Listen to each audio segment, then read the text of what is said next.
हो गई। देखिए अब अपन के पास जो भरने का क्रम है, मतलब अपन ने क्वांटम संख्याओं के बारे में तो जान लिया, लेकिन क्वांटम संख्याओं का महत्व क्या है। तो देखें ये हमारे पास नाभिक होता है, ठीक है। नाभिक के बाहर क्या पाई जाती हैं, वैसे तो बोहर के अनुसार तो कक्षाएं हैं, लेकिन क्वांटम सिद्धांत के अनुसार क्या है, कक्षक है, ठीक है। यहाँ से यहाँ तक का पूरा कक्षक है, उस कक्षक से 3 संख्याएं अलॉट है। कौन कौन सी, एक तो मुख्य क्वांटम संख्या, उस मुख्य क्वांटम संख्या को हम क्या कहते हैं, ऊर्जा स्तर या बोहर की कक्षा के बराबर होती है, तो इसलिए उनको बोहर की कक्षा जैसा मान लिया। दूसरी कौन सी थी, गौण क्वांटम संख्या है। गौण क्वांटम संख्या क्या है, उपकोष, जिनमें एस पी डी है। तो ऐसा सिस्टम होता है, मान लीजिए पहली कक्षा है, कौन सी कक्षा है, पहली, तो बोलो पहली में केवल कौन सा उपकोष मिलता है, एस, तो इसका मतलब इसकी तो ये एक ही लाइन रहेगी, ठीक है। अब हम करते हैं दूसरी में कौन कौन से होते हैं, एस और पी। तो देखो ये जो दूसरी कक्षा है ये 2 हिस्सों में बढ़ जाती है, आगे की तरफ एस और पीछे की तरफ पी, हो गया 2s 2p। अब देखें अगला नंबर आता है तीसरी कक्षा का, तीसरी कितने हिस्सों में, 3 में, 3s 3p 3d। ऐसी चौथी कक्षा है, चौथी भी 4s 4p 4d 4। बोलो बात समझ में आ गई। तो ये इस तरह से अपन कह सकते हैं ये जो बने हैं ये क्या है, इनके उपकोष। और उपकोष भी किस में बटे होते हैं, कक्षकों में, जिनमें आपको बताया था कल px py pz या dxy dyz, इस तरह से s में 1 कक्षक, p में 3 कक्षक, d में 5 और f में 7। तो एक तो आपको ये बात तो यहाँ तक समझ में आ गई थी।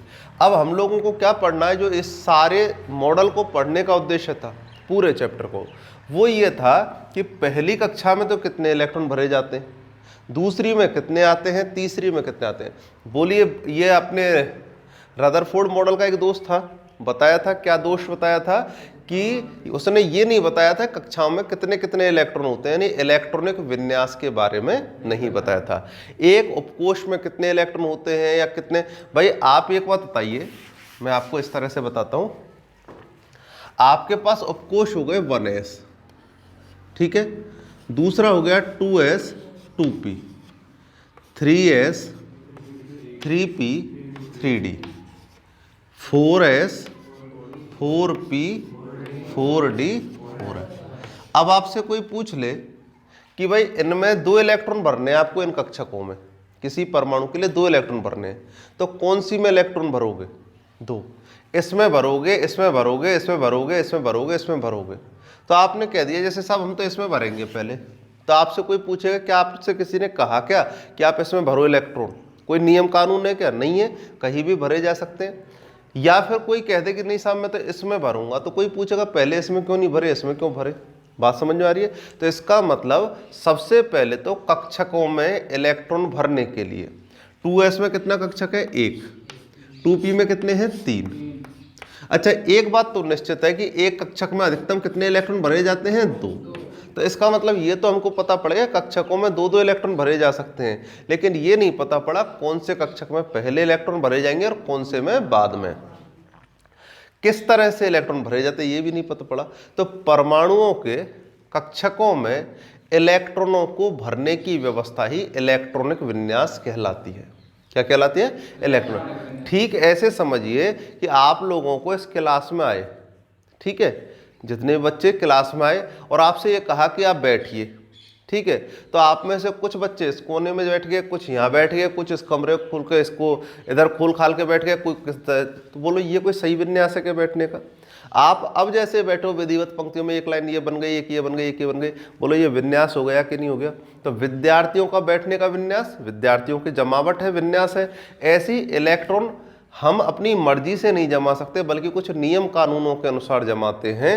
तो उन नियम कानूनों के अनुसार जो भी इलेक्ट्रॉन जमाए जाते हैं उसे कहते हैं इलेक्ट्रॉनिक विन्यास। क्या कहते हैं।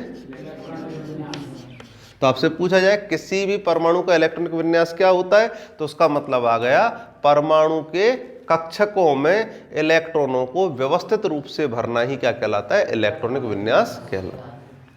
अब आप देखें, अगर आप लोगों को एक तो सुविधा दे दी जाए, मान लीजिए मतलब कोई एक तरह से टीचर की सुविधा देख लीजिए, मैं एक तो आपको यहाँ पे पढ़ा रहा हूँ, एक मेरी क्लासेज अलवर में लग रही हैं, ठीक है, मान लीजिए ऐसी स्थिति है, एक तो मेरी क्लास यहाँ लग रही है, एक अलवर में लग रही है, और आप लोग यही कठूमर में रह रहे हैं या कहीं भी किसी भी जहाँ मैं पढ़ा रहा हूँ वहाँ पे रह रहे हैं, तो आपको बताइए यहाँ पर क्लास लेने में कम ऊर्जा लगेगी कि अलवर लेने में ज़्यादा वो अलवर लेने में कम लगेगी ऊर्जा?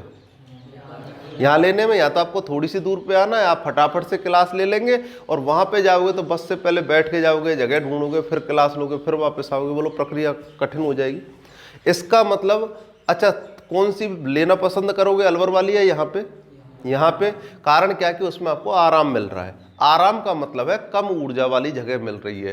तो इलेक्ट्रॉन भी ऐसे होते हैं जैसे हम होते हैं, ठीक है। जिन इलेक्ट्रॉनों मतलब इलेक्ट्रॉन हमेशा वहां भरना पसंद करते हैं जहां पर उन्हें कम ऊर्जा वाले कक्षक मिलते हैं, समझ गए। तो इलेक्ट्रॉन पहले किस में भरेंगे? कम ऊर्जा वाले कक्षकों में, उसके बाद फिर ज्यादा ऊर्जा वाले में। तो आपको मैंने बताया था, एक बार ध्यान हो तो, जैसे ये नाभिक है, इसमें बताया था सबसे कम ऊर्जा पहली कक्षा की, फिर किसकी? दूसरे की, फिर तीसरे की। इस तरह से इलेक्ट्रॉनों की ऊर्जाएं होती हैं। तो अब हमारे पास ये निर्धारित एक बात तो आ गई कि सबसे पहले 1 वाली कक्षाओं में भरे जाएंगे, फिर दूसरी वाली में, फिर तीसरी वाली में, और फिर चौथी वाली कक्षा में। बोलो ऐसे भरे जाएंगे इलेक्ट्रॉन। तो पहली बात तो हम लोग पढ़ क्या रहे हैं? हम पढ़ रहे इलेक्ट्रॉनिक विन्यास। इलेक्ट्रॉनिक विन्यास है क्या? परमाणुओं के कक्षकों में इलेक्ट्रॉनों के भरने का क्रम या व्यवस्थित करने का क्रम ही क्या कहलाता है? इलेक्ट्रॉनिक विन्यास। किसमें कितने इलेक्ट्रॉन आने, ठीक है। अब उसके लिए एक तो हमारे पास निश्चित बात आ गई कि इलेक्ट्रॉन इस प्रकार भरे जाते हैं कि कक्षकों का बढ़ता हुआ ऊर्जा का क्रम आए, ठीक है। इलेक्ट्रॉन कक्षकों के बढ़ते हुए ऊर्जा क्रम में भरे जाते हैं। पहले कम ऊर्जा वाले यानी लो एनर्जी वाले ऑर्बिट्स में भरी जाती है, ऑर्बिटल में भरी जाती है, और उसके बाद किस में है? ज्यादा एनर्जी वाले ऑर्बिटल में भरी जाती है। देखिए कुछ शब्द आपको इंग्लिश के भी पकड़ने पड़ेंगे। कक्षा का मतलब होता है ऑर्बिट। क्या होता है? ऑर्बिट। और कक्षक का मतलब होता है ऑर्बिटल, समझ गए। कक्षा का मतलब शेल भी होता है, शेल SHELL, और ऑर्बिट भी होता है। और कक्षक का मतलब क्या होता है? ऑर्बिटल। तो अभी अपन जो पूरा मॉडल पढ़ रहे हैं किस पे आधारित पढ़ रहे हैं? कक्षकों पर। तो हम कक्षकों की ऊर्जा लेंगे। तो ध्यान दें, इलेक्ट्रॉन कैसे भरे जाते हैं? कम ऊर्जा वाले कक्षकों से अधिक ऊर्जा वाले कक्षकों की ओर। तो अब बात आती है कि साहब इसका निर्धारण कैसे करें, कम ऊर्जा वाला कौन है और ज्यादा ऊर्जा वाला कौन है। तो इसके लिए इन्होंने 3 नियम बताए। तीनों नियमों को देखें इलेक्ट्रॉनिक विन्यास कैसे भरे जाते हैं। एक बात ये तो अच्छी तरह जान ही गए आप लोग, एस में कितना कक्षक होता है? 1। पी में कितने होते हैं? 3। और डी में, और एफ में 7। 1 2 3 4 5 6 हो गए 7। अब आप एक बात और समझें, यहां पे ये तीनों है ना, जैसे जुड़वा भाई होते हैं, बिल्कुल वैसी सिस्टम है। यानी इन तीनों कक्षकों की ऊर्जा, भाई एस की अलग ऊर्जा है, पी की अलग है, डी की अलग है, एफ की अलग है। लेकिन ये तीनों ही हिस्से बोलो पी के है या नहीं है? ये तीनों किसके? पी के। ये किसके हैं? डी के, ये एफ के। तो यहाँ पे जो पी के तीनों कक्षक है, इनकी ऊर्जाएं कैसी होती हैं? बराबर होती हैं। कैसी होती हैं? बराबर। जैसे आपसे कहा जाए कि पी में 1 इलेक्ट्रॉन भरना है, तो आपसे कहा जाए इनमें कौन से में इलेक्ट्रॉन भरोगे, तो हम वैसे थोड़े पढ़े लिखे हैं इस वजह से कह देते सब पहले में भर देंगे। लेकिन सही बात यह है कि आप इनमें से तीनों में से किसी में भी इलेक्ट्रॉन को भर सकते हैं, क्योंकि तीनों की ऊर्जाएं कैसी हैं? समान। हमने नियम क्या पढ़ रखा है?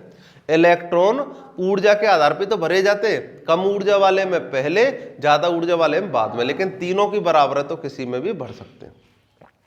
डी में भी ये कक्षक 5 समान ऊर्जा के और ये 7 कक्षक समान ऊर्जा के। जो समान ऊर्जा के कक्षक होते हैं इनको बोलते हम समभ्रंश कक्षक। कौन से कक्षक कहते हैं? और इसको इंग्लिश में बोलते हम डीजनरेट ऑर्बिटल। वे कक्षक जिनकी ऊर्जाएं समान होती हैं क्या कहलाते हैं? समभ्रंश कक्षक।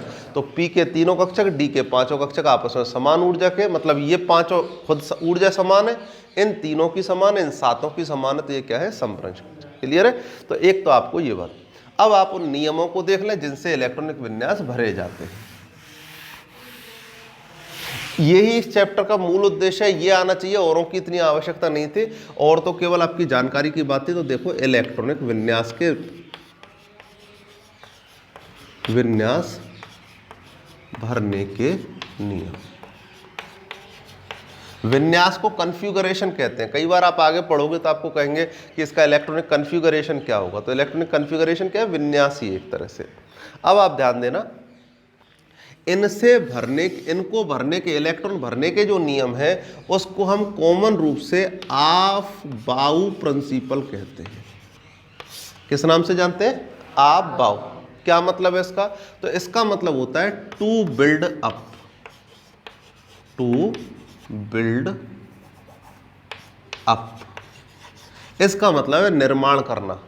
कोई भी बिल्डिंग बनाते हैं, बोलो अलग अलग मटेरियल का नियम है या नहीं है, कितनी गिट्टी मिलानी है, कितना मसाला मिलाना है, कितने फिर सरिये काम में लेने, बोलो सबका नियम है या नहीं है। तो टू बिल्ड अप वहीं से आया है, किसी भी चीज को बना देना। ऑफ-बाउ का मतलब कोई वैज्ञानिक का नाम नहीं है, बल्कि चीजों को बनाना। तो यहाँ भी हम इलेक्ट्रॉनों को रख रख के एक पूरी संरचना बना रहे। तो यहाँ पे देखिए कौन कौन से नियम है। तो सबसे पहले आता है पाउली का अपवर्जन नियम। 3 नियम है इसमें अलग अलग, सबसे इंपॉर्टेंट लास्ट का नियम रहेगा, लेकिन इन नियमों की भी उतनी जरूरत है। पाउली का अपवर्जन नियम, इसको बोलते हैं Pauli's exclusion law. Exclusion law क्या है, पाउली का अपवर्जन नियम। तो ये नियम ये कहता है कि एक, मतलब अगर हम साधारण भाषा में कहें तो इस नियम के लिए इतना कहना पर्याप्त है, उल्टा पुल्टा ये कहना पर्याप्त है। इसका मतलब एक कक्षक में रखे हुए दोनों इलेक्ट्रॉन विपरीत चक्रण वाले होते हैं। उल्टा पुल्टा का मतलब यही हुआ, एक कक्षक में भरे जाने वाले दोनों इलेक्ट्रॉन विपरीत चक्रण वाले होने चाहिए। बोलो हो गए कि नहीं हो गए। तो ये और ये दोनों इलेक्ट्रॉन कैसे हो गए, विपरीत चक्रण के। ये कभी भी इस नियम के अनुसार ये विन्यास तो सही है, लेकिन ये विन्यास कैसा है, गलत। तो एक बात तो आपको ये समझ में आ गई कि नियमों में, कक्षकों में हमेशा विपरीत चक्रण वाले इलेक्ट्रॉन भरे जाते हैं। किसने कहा था, ये पाउली। क्लियर है पहला नियम। पाउली के अनुसार किसी भी कक्षक में भरे जाने वाले दोनों इलेक्ट्रॉन विपरीत चक्रण के होते हैं। अब देखें आगे दूसरा नियम क्या है।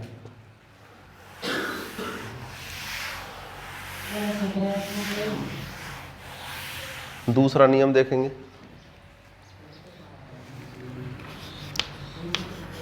दूसरा नियम था हुंड का बहुलता नियम।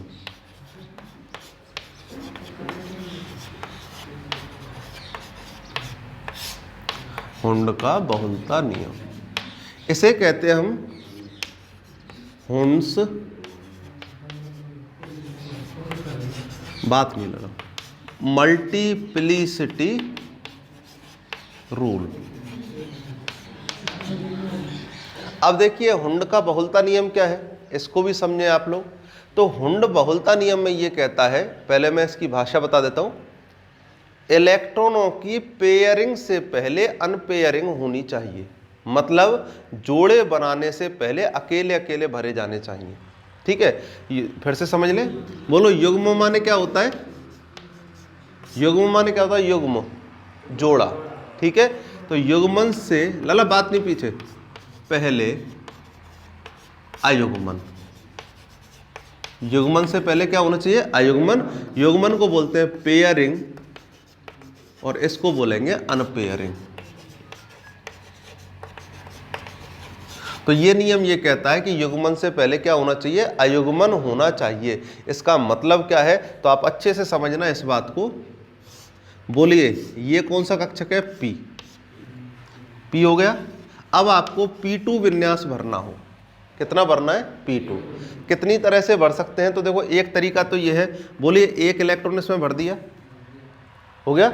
दूसरा इलेक्ट्रॉन बताओ इसमें एक जगह खाली और है या नहीं है। एक कमरे में कितने आ सकते हैं, 2। तो इसमें दूसरी जगह खाली है, बोलो दूसरा इलेक्ट्रॉन आ सकता है कि नहीं आ सकता। तो लेकिन यहाँ पे और दूसरा तरीका देखो, इसी को बताता हूँ मैं दूसरे तरीके से। एक इलेक्ट्रॉन यहाँ भर दिया, दूसरा इलेक्ट्रॉन कहाँ आ सकता है, दूसरे कक्षक में। बताइए कौन सा तरीका सही है, ये वाला या ये। आप हुंड का नियम देखिए क्या कहता है। युग्मन से पहले अयुग्मन होना चाहिए, यानी जोड़े बनाने से पहले अकेले अकेले इलेक्ट्रॉन भरे जाने चाहिए। तो बोलो यहाँ पहले ही जोड़ा बन गया, जबकि तरीका क्या है, पहले क्या हो, सारे इलेक्ट्रॉन अकेले अकेले भरे जाए। तो ये तरीका सही है और ये तरीका गलत है। आपको P3 विन्यास भरना है, एक तरीका ये आ गया P3 का और एक तरीका ये आ गया। तो बोलो कौन सा तरीका सही है, ये वाला। तो पहले एक एक इलेक्ट्रॉन सारे कक्षकों में भरे जाएंगे, उसके बाद फिर जोड़े बनना चालू होगा। P4 आ गया, P4। बोलिए ये तरीका सही है कि ये तरीका सही है? P4 में कौन सा तरीका सही है, ये वाला। तो पहले आपको क्या करना है, चाहे P कक्षक हो, चाहे D कक्षक हो, चाहे F कक्षक हो, पहले 1 2 3 फिर 4 5 6, समझ गए? इस नियम को कहते हैं हुंड का मल्टीप्लिसिटी रूल या फिर हुंड का बहुलता नियम। क्लियर है, ये बात भी समझ में आ गई। अब आता है तीसरा नियम जो इन सब में सबसे महत्वपूर्ण है, उस नियम को देखते हैं।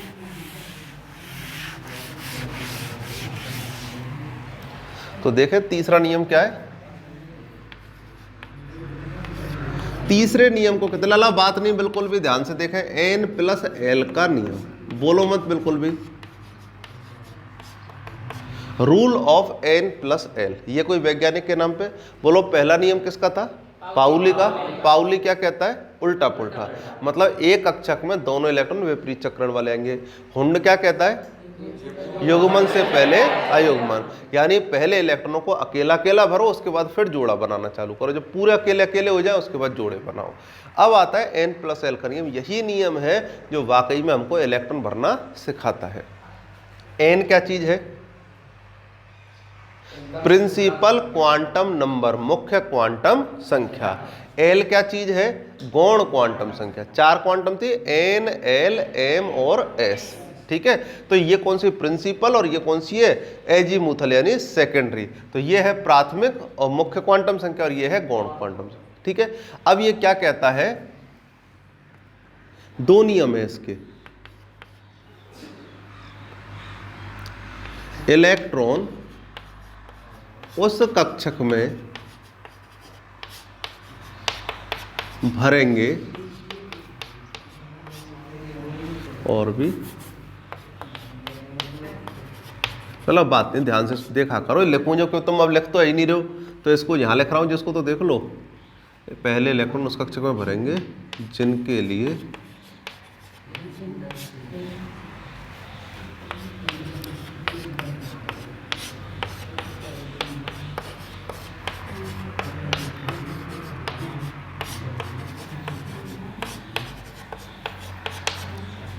ठीक है। पहला कह रहा है पहले इलेक्ट्रॉन उस कक्षक में भरेंगे जिनके लिए N+L का मान कम हो। यानी आपको 2 कक्षक दे दिए, ठीक है। जैसे मैं एग्जांपल ले लेता हूं, 1s और 2s, ठीक है, और 3p 3d, ये 2 कक्षक ले लिए मैंने। अब इनमें आपसे पूछा जाए कि साहब 1s और 2s में से पहले इलेक्ट्रॉन किस में भरा जाएगा, तो इसके लिए आप अपने मन से निर्धारित नहीं करें, एक समय के बाद तो मन से करने लग जाओगे, लेकिन अभी आप N+L से निकाल के देखें।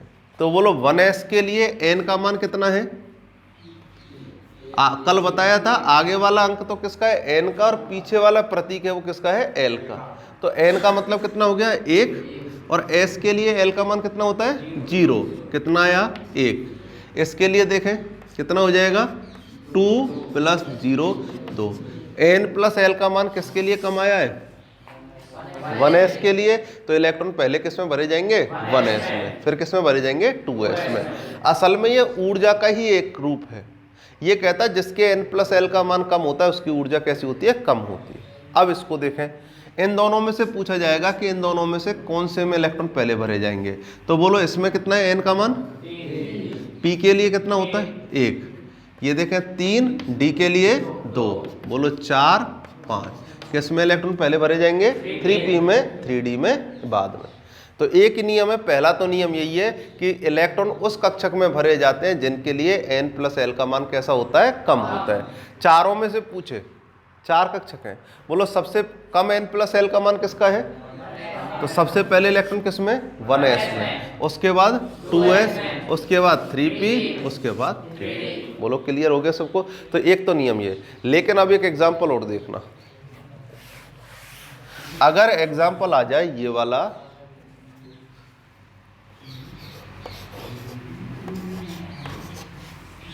थ्री पी और 4s, इन दोनों में से कौन से में भरे जाएंगे? तो बोलो इसके लिए n का मान कितना है?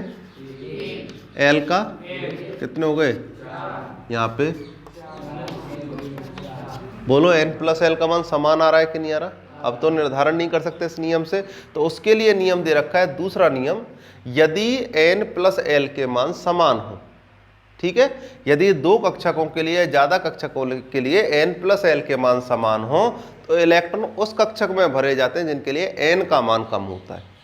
यानी पहले तो किसके आधार पे देखेंगे? n प्लस l, लेकिन n प्लस l के आधार पे समान आ गए तो किसमें भरे जाएंगे? जिसके लिए n का मान कम होता है। तो बताओ इनमें से किसमें भरे जाएंगे? 3p में, क्योंकि इसके लिए n का मान कैसा है? कम। तो दो नियम हो गए, एक तो हो गया n प्लस l का नियम और दूसरा n का नियम एक तरह से। तो ये तीन तरीके हैं जिनसे हम इलेक्ट्रॉनों को आसानी से भर सकते हैं। तो आज की क्लास के लिए तो अपन यहीं करनी पड़ेगी अपन को समाप्त। बाकी कल आपका चैप्टर संभावित रूप से कंप्लीट हो जाएगा, तो कल आप इलेक्ट्रॉन भरना भी सीख जाएंगे। Thank you.